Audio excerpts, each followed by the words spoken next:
depuis plus de 4 décennies, Voyager. Un navigue dans l'espace lointain, dépassant toutes les limites que l'ingénierie des années 70 aurait pu imaginer. Elle n'a été construite que pour explorer 2 planètes, mais cette sonde a fini par traverser le système solaire, faisant face à des tempêtes magnétiques et à des radiations cosmiques. Mais maintenant, après 46 ans de travail, elle a découvert quelque chose qu'aucun manuel scientifique n'avait prévu. Et cela pourrait changer complètement notre compréhension de l'univers. Nous parlons de données qui non seulement surprennent, mais qui remettent en question des lois de la physique qui existent depuis des années. Et le plus surprenant, cette découverte ne vient pas d'un nouveau télescope sophistiqué d'1 milliard de dollars, mais d'une machine qui a aujourd'hui moins de cerveau qu'une calculatrice de poche. Préparez-vous, car l'histoire que vous êtes sur le point d'entendre commence par une mission qui semblait impossible, et se termine à la frontière la plus mystérieuse que l'humanité ait atteinte. Quand elle a été lancée en 1977, la Voyager 1 était considérée comme une avancée technologique majeure, équipée d'un ordinateur qui ne possédait que 81 000 octets de mémoire et des systèmes conçus pour fonctionner seulement quelques années.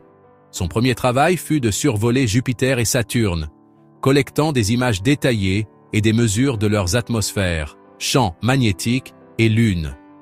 La mission a profité d'un rare alignement de planètes, permettant au vaisseau spatial d'utiliser la gravité des géantes gazeuses pour gagner de la vitesse supplémentaire.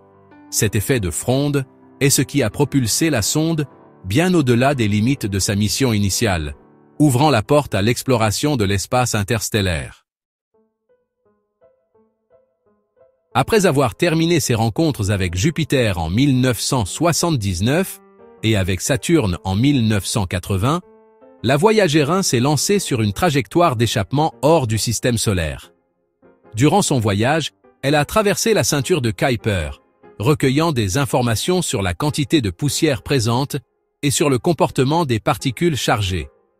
Ce voyage a été extrêmement important pour comprendre le changement de l'attraction du Soleil vers la zone extérieure, connue sous le nom d'héliosphère. Pendant des décennies, la sonde a continué de fonctionner grâce à un générateur thermoélectrique à radioisotope, dont l'énergie a diminué lentement. Le plus grand événement a eu lieu en 2012, quand Voyager 1 a traversé l'héliopause, qui est comme la limite où le vent solaire perd de sa force et où commence l'espace interstellaire. Ce grand moment a marqué la première fois qu'un objet fabriqué par l'homme pénétrait dans cette zone. Depuis lors, la sonde a commencé à détecter des changements étranges dans le champ magnétique et dans le plasma, des choses qui déconcertent encore les scientifiques aujourd'hui. Le changement n'a pas été progressif, il a été soudain, ce qui était différent de ce à quoi il s'attendait, car il pensait qu'il y aurait une transition lente entre le système solaire et l'espace interstellaire. Lorsqu'elle s'est retrouvée à plus de 23 milliards de kilomètres de la Terre, la sonde Voyager 1 est devenue le témoin le plus lointain de l'activité du Soleil et de son interaction avec la galaxie. Sa trajectoire est désormais tracée par l'attraction d'étoiles lointaines et la poussée de la matière entre les étoiles. Chaque signal que nous recevons de la sonde met plus de 21 heures à nous parvenir. Nous devons donc être patients et extrêmement prudents dans nos démarches. Bien que les systèmes soient anciens, la qualité des informations est toujours à couper le souffle, montrant que l'espace au-delà de l'héliosphère est bien plus actif et complexe que nous ne le pensions. Cette résilience et cette capacité d'adaptation sont la raison pour laquelle Voyager 1 reste super importante pour la science, même sans caméra fonctionnelle. Elle agit comme un laboratoire scientifique dans l'espace, enregistrant la façon dont les champs magnétiques, les particules chargées et le rayonnement spatial interagissent entre eux. Et c'est exactement ce travail qui l'a mené à la découverte la plus récente et la plus mystérieuse. Un tas de signaux qui n'ont aucun sens avec ce que nous savons. et qui ouvre de nouvelles questions sur la façon dont l'univers est construit et ce qu'il fait hors de portée directe du Soleil. Juste après avoir franchi l'héliopause, en août 2012, le Voyager 1 a détecté quelque chose qui a laissé les scientifiques bouche bée. Un bourdonnement constant, d'environ 3 Hz, capté par ces instruments d'ondes de plasma. Contrairement à ces bruits occasionnels des éjections de masse coronale, ce son était constant et ne s'arrêtait jamais, restant actif pendant des années, ce qui suggérait une source constante dans l'espace interstellaire. L'analyse spectrale a montré que les changements de tonalité et de volume semblaient suivre des schémas, ce qui a conduit à des théories sur les ondes de densité dans le plasma local. Peu après, une autre information curieuse est apparue. Un saut soudain dans la chaleur du plasma, calculé entre 30 000 et 50 000 degrés Celsius. Ils l'ont appelé la muraille de feu. Ce changement de chaleur n'était pas quelque chose que les modèles de l'héliopause attendaient, car ils pensaient que le voyage vers l'espace interstellaire serait assez fluide. Cette barrière semble être faite de particules superchargées, probablement des lignes du champ magnétique qui sont comprimées par la pression extérieure dans l'espace interstellaire. Tout cela nous pousse à remettre en question ce que nous pensions savoir sur l'organisation du bord de notre système solaire. Les modèles informatiques réalisés après la découverte suggèrent que la muraille de feu pourrait être liée à la façon dont le vent solaire se mélange avec les ondes de choc interstellaires d'anciens événements cosmiques, comme les explosions de supernovas. Cela expliquerait pourquoi la densité et la température montent en flèche avant de traverser complètement l'espace interstellaire. La Voyager 1, grâce à son emplacement et à la sensibilité de ses outils, a pu mesurer ces changements d'une manière jamais vue auparavant. En plus de sa valeur scientifique, cette découverte a de grandes implications pour les futurs voyages vers d'autres systèmes stellaires. Un mur de plasma dense et chaud est un vrai problème pour les sondes qui veulent traverser l'héliopause avec des équipements plus sensibles, ou même pour les équipages humains dans un futur lointain. Cette observation montre vraiment l'importance de Voyager 1 en tant que laboratoire mobile, nous permettant de découvrir les dangers et la nature de cette zone de transition avant d'envoyer toute nouvelle exploration. Cette barrière de feu nous a également aidé à mieux comprendre ce que sont les frontières dynamiques dans l'espace. Ce n'est pas seulement une ligne fixe. L'héliopause agit davantage comme une peau vivante, s'étirant ou se contractant, selon ce que fait le Soleil et ce qui se passe dans l'espace interstellaire. Nous n'avons obtenu cette image plus détaillée de la façon dont le Soleil et la galaxie interagissent que parce que Voyager 1 existe depuis si longtemps et est si robuste qu'elle nous envoie encore des informations super importantes chaque année. Les mesures de Voyager 1, après qu'elle ait traversé l'héliopause, ont montré que l'espace interstellaire n'est pas un vide uniforme, comme les modèles simples le laissaient entendre. Les détecteurs de plasma ont enregistré des densités supérieures à 0,1 particules par centimètre cube, c'est plus du double de ce qu'ils attendaient, et des changements soudains qui indiquent la présence de zones énergétiques. Ces hausses et baisses se produisent en quelques jours ou semaines, montrant que cette zone est très dynamique et est influencée par de nombreuses sources d'énergie différentes. Les comparaisons avec les données de la Voyager 2, qui a traversé l'héliopause en 2018, ont confirmé que la limite solaire n'est pas une frontière statique, mais un contour en mouvement constant. Les différences significatives de densité et de force du champ magnétique entre les deux traversées indiquent une héliopause irrégulière, formée par l'interaction entre le vent solaire et des événements externes comme les ondes de choc des supernoves. Cette flexibilité remet en question l'idée d'une mer calme dans l'espace interstellaire. Une autre grande découverte a été de constater une pression inégale dans le plasma, ce qui nous fait penser que l'espace interstellaire a des endroits où les choses sont denses et d'autres où elles sont dispersées, comme des marées cosmiques. Ces endroits pourraient être connectés à des filaments magnétiques dans l'espace qui peuvent guider les particules de haute énergie et modifier l'environnement local.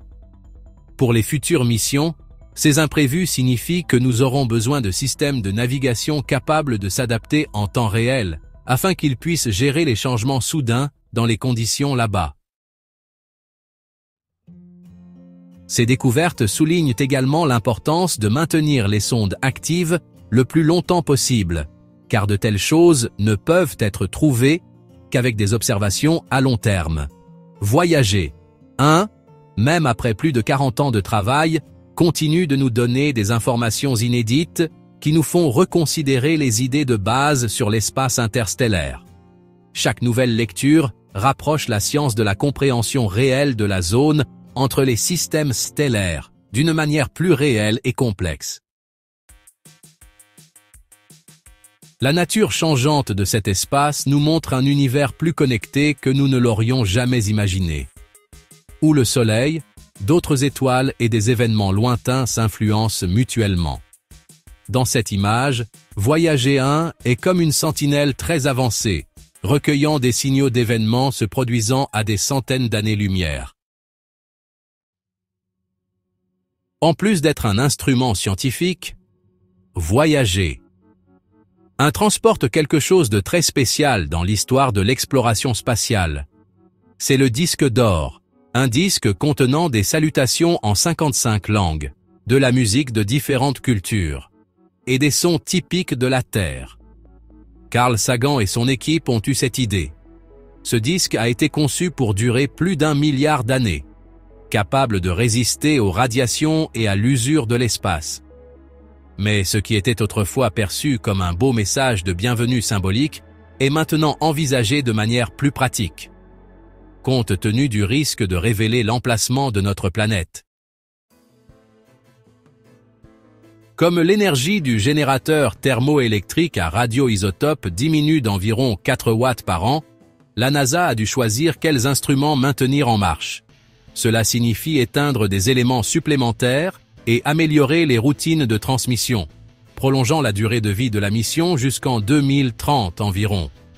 Même avec moins de capteurs en fonctionnement, la sonde continue d'envoyer des données précieuses, y compris des mesures de la densité du plasma et de la force des champs magnétiques dans des endroits jamais vus auparavant. Ce qui rend le moment actuel encore plus critique, c'est que Voyager 1 se trouve au-delà de 160 fois la distance moyenne de la Terre au Soleil, à un point où tout signal met plus de 22 heures à nous parvenir. Ce délai signifie que toute réponse à un événement inattendu est, en pratique, impossible en temps réel. Si la sonde traverse une région hostile ou interagit avec un phénomène inhabituel, l'enregistrement ne sera reçu que comme un écho de quelque chose qui s'est déjà produit. Les scientifiques pensent que le simple fait d'avoir ce disque d'or, avec toutes ces informations sur l'endroit où nous sommes et ce dont nous sommes faits, fait de Voyager 1 une sorte de messagère cosmique que nous ne pouvons plus contrôler. Le choix difficile entre apprendre de nouvelles choses et les dangers de nous dévoiler est bien réel, mais jusqu'à présent, presque tout le monde s'accorde à dire que ce que nous apprenons en vaut la peine pour maintenir la mission en cours. La Voyager 1, alors qu'elle voyage vers l'inconnu, laisse un héritage qui va au-delà de l'ingénierie et de la physique, atteignant aussi la philosophie et la diplomatie cosmique. Elle prouve que lorsque nous cherchons la connaissance, il y a toujours une possibilité que l'on nous trouve, et peut-être, explorer est aussi une invitation ouverte à l'univers. Les mesures récentes de la Voyager 1. Prises lors de son voyage, à travers une partie instable du milieu interstellaire, ont montré un ensemble de données qui, à première vue, ne semblaient pas correspondre à ce que nous savons de la physique de cette zone. Après des semaines à les examiner, les ingénieurs se sont rendus compte que l'étrangeté n'était pas seulement une erreur aléatoire. Cela correspondait exactement au changement de pression et de densité dont nous avons parlé précédemment. C'était comme si toutes les choses qu'ils ont trouvées, le bourdonnement constant, le mur de plasma et les changements près de l'héliopause, pointaient vers le même point d'origine. Cette origine a été décrite comme une compression localisée du plasma, accompagnée d'un alignement extrêmement précis du champ magnétique, formant une structure hélicoïdale qui est restée stable pendant des jours. Pour la première fois, 3 instruments différents de Voyager 1, le spectromètre d'ondes de plasma, le magnétomètre et le détecteur de rayons cosmiques, ont capturé des lectures parfaitement synchronisées. La NASA a confirmé qu'une telle cohérence entre des mesures indépendantes n'avait jamais été enregistrée depuis le début de la mission. L'idée que cette structure soit un phénomène naturel est toujours à l'étude. Les modèles informatiques montrent que pour créer quelque chose d'aussi parfait et durable, il faudrait un événement énergétique super important et super rare, tel que le résidu d'une onde de choc de supernova parfaitement dirigée. Une autre idée, encore plus intéressante, est que cette coïncidence parfaite est due à une configuration stable dans le plasma, quelque chose comme un réseau qui peut altérer la manière dont les particules et les champs se déplacent. Quelle que soit l'explication, cette découverte relie tous les signaux que nous avons vus auparavant, transformant ce qui semblait être un tas de phénomènes étranges et séparés en un grand événement unifié. Au lieu de simplement traverser l'espace interstellaire, Voyager 1 a peut-être rencontré l'une des zones les plus organisées et complexes jamais mesurées en dehors de notre système solaire. Et cette interaction modifie notre perception de ce que nous pensions être une frontière cosmique. Le chemin de Voyager 1, qui a commencé comme une mission audacieuse pour explorer les planètes géantes, a fini par nous mener à l'un des mystères les plus profonds de l'histoire de l'exploration spatiale. Chaque mesure, du bourdonnement interstellaire à la paroi de plasma, et la forme récemment découverte, semblable à une spirale, suggère que l'espace au-delà de l'héliopause est beaucoup plus actif, compliqué et organisé que ce que les livres scientifiques prédisaient. Il ne s'agit plus seulement de mesurer des distances et des flux de particules, mais de comprendre qu'il existe des motifs clairs et durables dans un environnement que nous pensions être un grand désordre. L'importance scientifique de cette découverte va bien au-delà de la simple obtention de nouvelles données. Si cela se confirme, cela pourrait signifier que nous devrons réécrire les livres sur le fonctionnement du milieu interstellaire et comment les champs magnétiques et le plasma se mélangent à l'échelle cosmique. Cela pourrait même changer la façon dont nous calculons l'évolution des étoiles, comment les ondes de choc se propagent, et même toute la structure de la galaxie. Il y a aussi le poids symbolique de ce moment. Le Voyager 1 n'est plus seulement une vieille chose que nous avons envoyée vers l'inconnu. C'est un témoignage vivant de la curiosité humaine, enregistrant des choses qui nous font remettre en question ce que nous pensions savoir. Chaque information qu'elle nous renvoie est comme une gemme rare, quelque chose qui pourrait complètement changer notre façon de voir l'univers entier. Et ainsi, ce qui semblait être la lente disparition d'une vieille sonde se révèle être une grande découverte. La preuve que, même dans les derniers chapitres d'une mission, l'univers peut encore nous surprendre avec quelque chose d'inattendu. La vraie question n'est pas de savoir si nous continuerons à recevoir des données, mais bien si nous serons prêts à déchiffrer ce que tout cela signifie.